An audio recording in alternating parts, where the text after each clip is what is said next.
बात करेंगे हमारा chapter 9 mechanical properties of solids. तो इसके आगे टोटल 7 मेन टॉपिक हैं। सबसे पहले फर्स्ट मेन टॉपिक इंट्रोडक्शन, जिसमें सबसे पहले सॉलिड्स की प्रॉपर्टीज आ जाती हैं। तो फर्स्टली कि सॉलिड्स की डेफिनेट शेप होती है, डेफिनेट साइज होता है। सॉलिड्स आर अ क्रिस्टलाइन और अमॉर्फस। और सॉलिड्स की डेंसिटी की अगर बात करें तो slightly higher than their liquid states.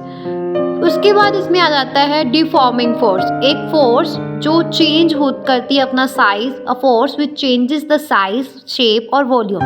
और जब कोई body subjected to be deforming force तो रीस्टोरिंग फोर्स डेवलप होती है बॉडी के अंदर। इलास्टिसिटी एंड इलास्टिक डिफॉर्मेशन की अगर बात करें हम तो प्रॉपर्टी है बॉडी की by virtue of which it tends to regain its original size and shape when the applied force is removed. तो इसको हम इलास्टिसिटी बोलते हैं। डिफॉर्मेशन के कारण जो होती है उसको इलास्टिक डिफॉर्मेशन बोलते हैं। Example of a perfectly elastic body is the quartz plasticity.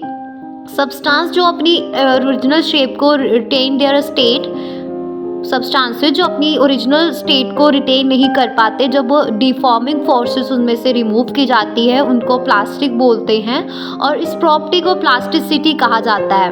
Perfectly plastic body जो है पुट्टी है, पुट्टी। ओके, तो यहाँ पे हमारा ये first main topic introduction finish होता है। अभी सेकंड मेन टॉपिक की बात करेंगे, it's a elastic behaviour of solids. जब सॉलिड डिफॉर्म्ड होता है तो एटम्स और मॉलिक्यूल्स जो होते हैं are displaced from the equilibrium position, जिसके कारण इंटर एटॉमिक और बोल सकते हैं इंटर मॉलिक्यूलर फोर्सेस में सब्सटेंस के इंटर मॉलिक्यूलर फोर्सेस जो है उनमें क्या आ जाता है, चेंज आ जाता है, उनके डिस्टेंसेस में चेंज आ जाता है। तो जब डिफॉर्मिंग फोर्स को रिमूव किया जाता है तो interatomic forces tend to drive them back to their original position. तो बॉडी अपनी ओरिजिनल शेप और साइज जो है रिगेन कर लेती है। यही इलास्टिक बिहेवियर ऑफ सॉलिड्स है।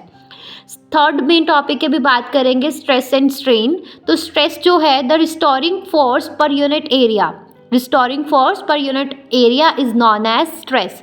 अगर force capital F force apply की जाती है किसी area, cross section area of body मतलब कैपिटल A के ऊपर, तो मैग्नीट्यूड ऑफ द फोर्स हमारे पास आएगा F/A। ऐसे यूनिट्स जो है स्ट्रेस के न्यूटन पर मीटर स्क्वायर या फिर पास्कल। डायमेंशनल फार्मूला की बात करें तो ml-1 T-2।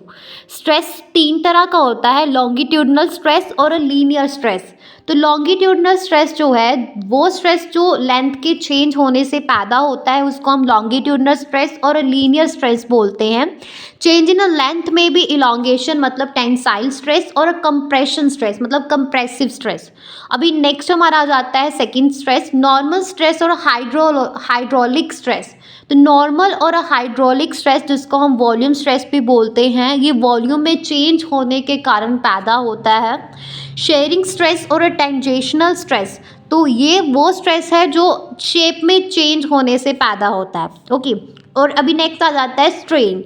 तो स्ट्रेन क्या है, ratio of change in dimension to the original dimension. Ratio of change in dimension to the original dimension, इसको स्ट्रेन बोला जाता है। स्ट्रेन के ना तो कोई यूनिट्स है ना ही डायमेंशंस है। स्ट्रेन जो है ये भी तीन तरह की है, longitudinal linear strain. It is a ratio of change in length delta L to the original length L of the body. Longitudinal strain is equal to delta L upon L. Volume strain जो है जो volume में change आ जाता है to the original volume, उसको volume strain बोलते हैं। Delta V upon V. Shearing strain क्या होती है, angle turned by a straight line assumed on the body which was originally perpendicular to the tangential force. तो shearing strain is equal to x upon l is equal to tan theta. तो usually theta एक बहुत छोटा, very small, theta is very small, और tan theta जो है लगभग equal to the angle theta. तो shearing strain is equal to tan theta approximately equals to theta.